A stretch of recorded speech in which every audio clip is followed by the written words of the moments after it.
કાંકરેજ પંથકમાં નર્મદા કેનાલમાં ગાબડું પડતા ખેડૂતોમાં ભયનો માહોલ। ખારિયા ખાતે બનાસ નદીના સાયફન નજીક નર્મદાની મુખ્ય કેનાલમાં મોટું ભંગાણ સર્જાયું। કાંકરેજ તાલુકાના ખારિયા નર્મદાની મુખ્ય કેનાલમાં મોટું ભંગાણ થતાં ખેડૂતોના જીવ તાળવે ચોંટ્યા। નર્મદા વિભાગના ભ્રષ્ટાચારની પોલ ખોલી જવા પામી છે। નર્મદાની મુખ્ય કેનાલ કાંકરેજના અનેક ગામોમાં થઈને પસાર થાય છે, જેમાં નર્મદાની મુખ્ય કેનાલમાં ભંગાણના સમાચાર સામે આવતા રહે છે અને કેનાલની આસપાસના ખેતરોમાં તેના કારણે પાણી ઘૂસી જતા ખેડૂતોને મોટું નુકસાન થતું હોય છે।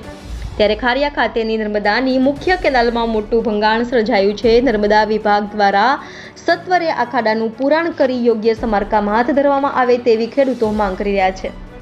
ખારિયા નદીના સાયફન નજીક મુખ્ય કેનાલમાં ભંગાણ સર્જાતા ખેડૂતોમાં ચિંતા વધી જવા પામી છે। મુખ્ય કેનાલમાં વરસાદને પગલે મોટું પોલાણ થતાં કેનાલ તૂટવાની દહેશતને ખેડૂતોમાં અને આજુબાજુના ગામોમાં ભારે નુકસાન કરી શકે છે।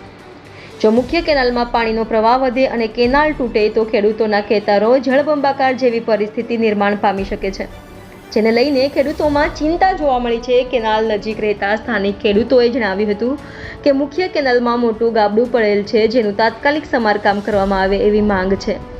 વરસાદ વધુ આવવાથી ખારિયાને નુકસાન થઈ શકે છે, જેથી નર્મદા વિભાગના કર્મચારીઓ દ્વારા આગામી સમયમાં સત્વરે આ ખાડાનું પુરાણ કરી યોગ્ય સમારકામ હાથ ધરવામાં આવે તેવી ખેડૂતો માંગ કરી રહ્યા છે। રિપોર્ટર ભગવાન રાયગોર, ઇન્ડિયા 24 ન્યૂઝ, કાંકરેજ।